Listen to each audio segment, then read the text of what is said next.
Welcome to Turner Mountain. This is my own custom City Skylines map. And yeah, I spent around 2 or 3 weeks actually designing this from scratch. And yeah, we're actually gonna be playing on this map as well. So I'll also be doing Season 3 on the Snowfall DLC as well. But this is gonna be an extra series on City Skylines because I love the game so much. So right now, let's get started with building the city. I'm gonna do that via time lapse, so I will be right back.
And we are back, so hopefully you guys enjoyed the time lapse. I have to say, I was really nice building this, and I'm really happy about how this thing turned out.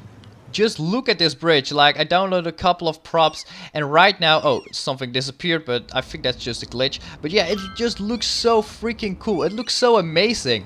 And then over here we got like the national road. That's gonna be our main road system, like national roads, and I think probably like the six lane roads for in the city. But yeah, it just looks freaking awesome. We got like fences over here. We got lots and lots of trucks. We got a garbage. This is actually the garbage collection area. So we got like a recycling center. We got a landfill, and we got an insertionary plant or incineration plant. I'm not gonna even pronounce that. I'm sorry, but I butchered that.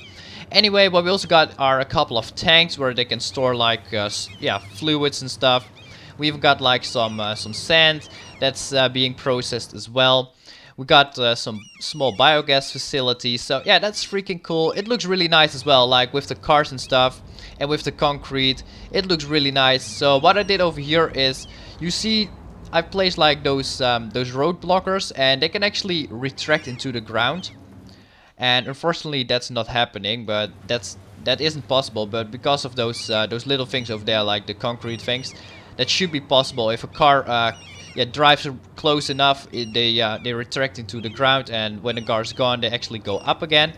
But yeah, that's really nice. Then we got like a gas station, an office, and okay, you are complaining about no workers, of course. So what we also got are a couple of things like a taxi depot, a bus depot, and some road maintenance. Then on the other side, if we follow this national road, what we got over here is our nuclear power center. So this is gonna be our nuclear power plant. What I did is I placed the nuclear power plant inside of a key, and what I also did is I actually made this road inside of the mountain, so it goes into the mountain. And why I did that is actually pretty special, because yeah, when you are producing nuclear power, you always have waste. So what most of the companies doing is actually they get rid of the waste and they actually store it inside mountains or inside a really big building with like I think it's like armored up to 6 meters or something like that, 6 meters of concrete or 1 meter thick concrete. I'm not sure, but anyway, so the radiation doesn't get out. And yeah, a mountain is some sort of a natural barricade, so that's why I did it. And they actually are storing the nuclear waste inside of the mountain, so that's why I used the road over here. Then we got like a clinic, just for when people are getting sick because they're working with radiation. And this is actually pretty secure. We got like 2 secure buildings. We got like some CCTV cameras. The only way you can enter is actually via this road, so this is a top priority. One thing what I probably should place over here is a police station, but I'm gonna do that later. So what I also placed are a couple of things, and I think those things you did see in the time lapse, like water purifiers. We've got like a tennis club over here. What I also did is extended this the roads a little bit, and this I really like with those props. I don't know what they are called. Let me actually look that up, because those things are really awesome. It's the overpass support. So what I did over here is the same thing what I did over at this side and over at this side as well with the bridges. Just with the overpass support, it makes this bridge come alive. It looks a lot nicer, and it's a little bit different than a normal bridge as well. So what we got over here is like a train track going on. And what I want to do with this train track, I actually want to, via this tunnel, want to connect it up to this train track over here. And what I also want to do is connect one up over at this side. So I'm probably gonna start building a train station probably over here right now. So first of all, what we need is elevate this a little bit. That's also important, so that's what we're gonna do. Of course, we need a little bit of elevation. This should be plenty. Then what we're gonna do is draw a road, and this is really easy and really simple. So, and of course, I'm probably not gonna place it over there. That's a little bit too close to the edge of the mountain. So what I'm probably gonna do is just place it over here. Yeah, that will look good. And then what we could do is, oh yeah, that's a really nice idea. What I could do is start over here, make some sort of curly curve, and then enter over here. So we're gonna have a bridge going across. Actually, let's do that. I think that will look really nice as well. So hopefully this works. Oh, it does. Awesome. We probably need to go up then. And that's a little bit too high. So I think this should be enough, like, oh yeah, that's enough. Awesome. So right now the train station is in. We actually have 2 entrance ways. We can actually enter via this mountain area over here, or we can actually enter via this road over at this side. What I also added in at the train station are a couple of utilities, like a fire department and a police department, just to make it a little bit more comfortable for people who are working here. And yeah, that's basically it. So what I also done is I added in a couple of roads extra. We got like the national road is expanded a little bit more. And I have to say, it looks really nice. It looks really cool with the trees and with all the things going on with the trees. The railroad, the road itself. It looks really nice. But let's move on to the city itself. So the city itself has changed quite a lot since you saw it on the time lapse. I also changed the roundabout a little bit because that wasn't on an angle, or it was on an angle. So I changed it around. Right now it's actually all straight, and it looks really nice. So over here at this big roundabout, that's gonna be our centerpiece of the city. What we've got is a lot of problems. I will take care of that later. But what we got is some high rise, of course, because yeah, this is what the most important banks are and the most important corporations are. So I placed it over there. We even got a nice little sim hospital. I think this is the Sim City hospital, but I'm not sure. So don't quote me on that. We also got like good public transport. We got like lots and lots of taxis. We got like lots and lots of buses going on. I actually should rename this thing with like it's called bus line 1. We're gonna change this into downtown line, so I actually know whether this is the downtown line or not, because right now we only got one bus line going on. It's like going to the entire city, and that's the downtown line. So this is gonna be downtown area of our city, and after here we're gonna have a couple of suburbs. Maybe we're gonna have like some pretty high suburbs over here, like some sort of a Hollywood Hills area or Beverly Hills area. So yeah, I'm probably gonna do that next episode. But yeah, this city has expanded quite a lot. One thing what I should add in though are a couple of on and off ramps for our for our highways, not our intersections, but our highways. But that will also come in the next episode. So guys, thank you very much for watching. Don't forget to subscribe if you want to see more content, and I'll see you guys in my next video. Take care and goodbye.